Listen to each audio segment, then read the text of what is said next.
안녕하세요. 다양한 책들의 요점만 쏙쏙 뽑아 재밌게 전해드릴 윤지연입니다. 오늘의 책은 양민후의 스타트업 성공 방정식입니다.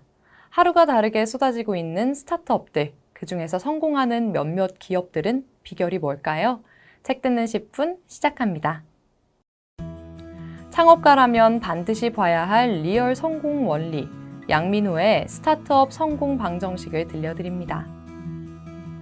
대부분의 스타트업은 창업 초기 현금 흐름이 극히 제한적인 상황에서 매몰 비용인 인건비, 임차료 등과 R&D 비용인 개발비 등을 계속 지출해야 한다. 이 구간은 짧게는 몇 개월에서 길게는 수년까지도 이어질 수 있다. 이때 벤처 캐피털을 통해 자기 자본 투자를 유치하거나 정부에서 지원하는 자금을 받는 시나리오를 상상할 수도 있다.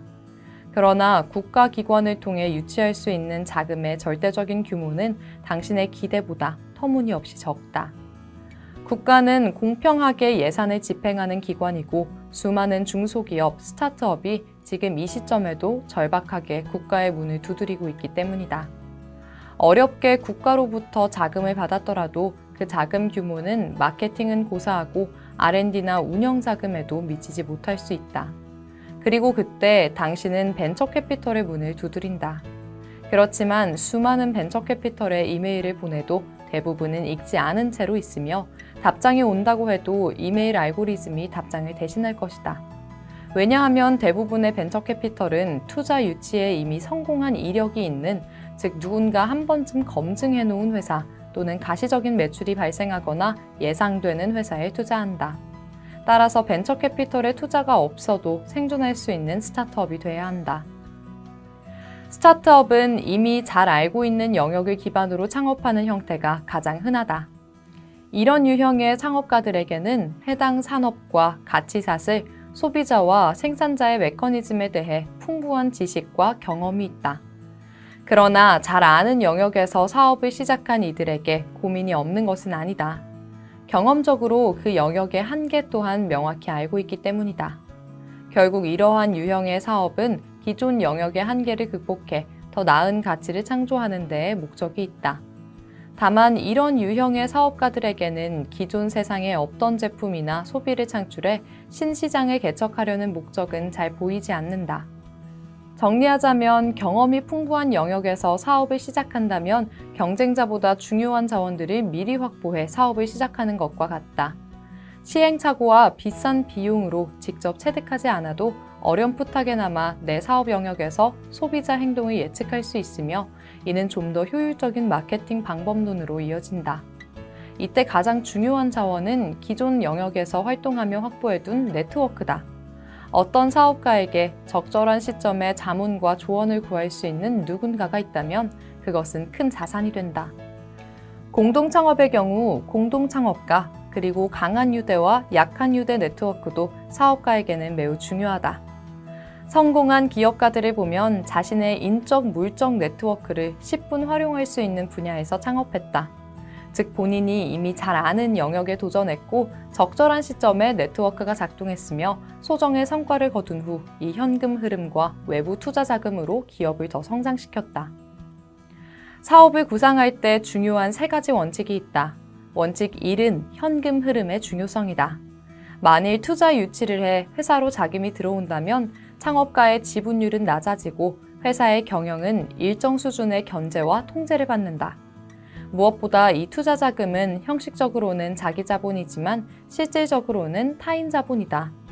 대부분의 스타트업은 매출액이 제한적이고 고정비가 매출액보다 많다. 영업활동에 따른 현금 흐름이 계속 마이너스이기 때문에 투자 자금에 의존하게 된다. 그러므로 처음부터 투자를 유치하는 데 에너지를 쏟기보다 영업을 통해 발생하는 현금 흐름으로 기업을 성장시키는 게 더 바람직하다. 원칙 2는 마니아층을 확보하라는 것이다. 사업에는 매 순간 위험이 찾아온다. 내부적으로 또 외부적으로 기업가가 통제할 수 없는 변수가 너무 많다. 예컨대 코로나19로 인한 총수요 급감이라는 외부 리스크와 마주친다면 사업의 성패 원인을 크게 두 가지로 생각해 볼 수 있다. 첫 번째는 고정 고객, 즉 마니아층을 확보했는지 또는 확보할 가능성이 있는지고, 두 번째는 소비자가 해당 소비를 필수적으로 느끼는지다. 산업의 기복과 패러다임의 변화 속에서 숨겨진 황금을 찾으러 떠나는 것보다 의식주와 같은 인간의 가장 기본적인 욕구를 충족시키는 곳에 오히려 더 많은, 더 안정적인 기회가 있다. 원칙 3은 최소한의 안전망은 필요하다는 것이다. 현 직장을 관두지 말고 시작하라. 최소 생활비 정도는 어딘가에서 나와야 한다. 스타트업을 창업할 때 당신과 함께 같은 배를 탄 공동 창업자가 있다면 그는 분명 전략적 동지며 같은 사업 목표를 향해 전진하는 내 편임에 분명하다. 내가 조금 방심할 때나 초심을 잃었을 때 경각심을 줄 수 있고, 또 1인 창업보다 성공할 확률이 높다는 보고서도 있다. 문제는 분쟁이 일어났을 때다. 공동 창업으로 시작한 많은 스타트업이 사업의 본질보다는 창업자 사이의 분쟁으로 쓸데없이 시간을 낭비하거나 실패한다. 레퓨테이션닷컴의 설립자이자 저명한 저술가로 알려진 마이클 퍼틱은 2011년 하버드 비즈니스 리뷰에 공동 창업자를 선택하는 방법이라는 글을 기고했다. 그 내용을 요약하면 공동 창업자는 다른 전문 분야를 가지고 있지만 일과 삶의 균형을 함께 공유하고 맞춰갈 수 있는 유사한 작업 습관을 가진 사람이면 좋다. 말하지 않더라도 스스로 일할 수 있는 사람이어야 하며 가능하면 함께 일해본 사람이 좋다. 함께 일해보기 전에는 상대방의 진면목을 알 수 없기 때문이다. 한편 스타트업을 경영하다 보면 많은 경우 상황이 나빠지기 마련이므로 정서적 회복이 빠른 사람이 좋은 공동 창업자다. 아울러 시작하는 비즈니스의 핵심 비전을 명확히 이해하는 사람이어야 한다. 스타트업이 실패하는 여러 이유 중 하나는 바로 비전 불일치다. 공동 창업을 한다면 인원은 몇 명이 적당할까? 이는 영위하는 사업마다 차이가 있지만 하나의 아이템에 몰려든 공동 창업자들이 많으면 많을수록 사업 리스크는 줄어든다. 그리고 자연스럽게 그들이 보유한 각각의 네트워크가 작동해 비즈니스를 제대로 구축할 수 있다.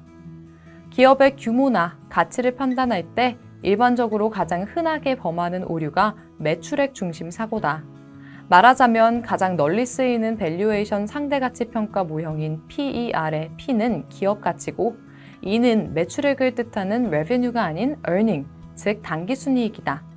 그러므로 기업 가치는 매출액이 아닌 발생 또는 발생 가능한 당기순이익을 중심으로 형성된다는 사실을 기억해야 한다. 스타트업의 인력 구성도 마찬가지다.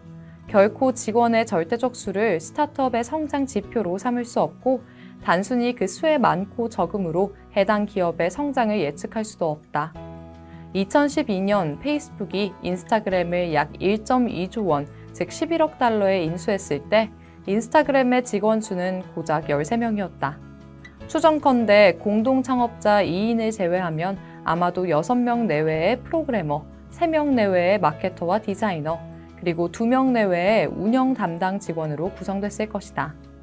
적정한 역량을 발휘할 수 있는 인력으로만 구성된다면 사실 이 정도로도 스타트업 운영은 충분하다. 그런데 어떤 스타트업이 투자 유치에 성공했다 하더라도 채용은 쉽지 않다. 아무리 실업률이 가파르게 치솟아도 대부분의 구직자는 스타트업을 기피한다.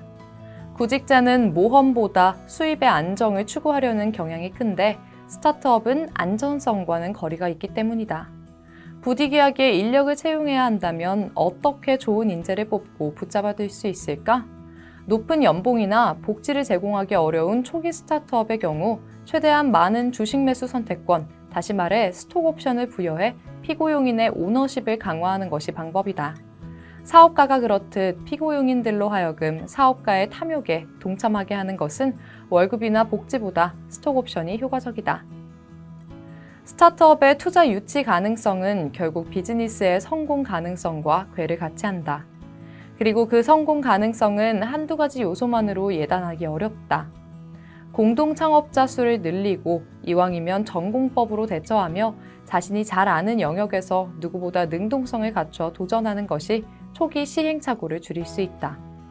그리고 무엇보다 스타트업의 현금 흐름, 즉 투자 유치 없이도 충분히 운영이 가능한 회사를 만들어야 한다. 이러한 것들을 빠짐없이 이행한 창업가가 있다면 분명 투자 유치에 큰 무리가 없을 것이다. 그러나 이런 조건들을 충족하지 않았음에도 투자 유치를 희망하는 창업가가 있다면 우선 투자 유치에 대해 근본적으로 알아야 한다. 첫째, 벤처 캐피털의 본질을 이해하라. 시드머니부터 시리즈 A에서 시리즈 E까지 스타트업의 투자 단계를 구분하고 사모펀드, 벤처 캐피털, 액셀러레이터, 엔젤 투자자 등 투자자의 종류와 성격을 파악한다. 그런 다음 투자 단계에 맞는 투자자를 찾아야 한다. 둘째, IR 자료를 작성해 본다. 스타트업은 투자자에게 단지 우리 회사는 놀라운 제품을 개발했으니 투자해 주세요와 같은 방법으로 막연하게 호소해선 안 된다. 투자자의 관점에서 투자 하이라이트를 제시해야 한다. 셋째, RCPS에 대한 정확한 이해가 필요하다. 투자업계에서 채권적 투자는 전환사채, CB가 대표적이고 자본적 투자는 상환우선주, RCPS가 대표적이다. RCPS는 채권처럼 만기 때 투자금 상환을 요청할 수 있는 상환권이 있고 주가가 오르면 보통주로 전환해 차익을 챙길 수 있어 투자자들이 선호한다. 마지막으로 투자 유치를 염두에 두고 있는 스타트업 창업가라면 일반적인 투자 계약의 기준으로 유의할 것들을 미리 알아두면 도움이 된다. 실질적으로 투자자는 절대 수익 이상을 투자하는 채권자와 크게 다르지 않다. 때로 그보다 더 가혹한 조건을 제시하기도 한다. 절박하고 순응해야 하는 상황이긴 하지만 창업가에게 위험한 조항이 있다면 이례적임을 강조해 해당 조항을 삭제할 수 있도록 투자자와 협상해야 한다. 작은 기업이라 할지라도 혼자서 잘할 수 있는 일은 없다는 생각이 드네요. 또 항상 객관적인 판단이 중요한 것 같죠? 스타트업 생각 중이신 분들에게는 꼭 맞는 책인 것 같습니다. 책 듣는 10분은 여기까지입니다.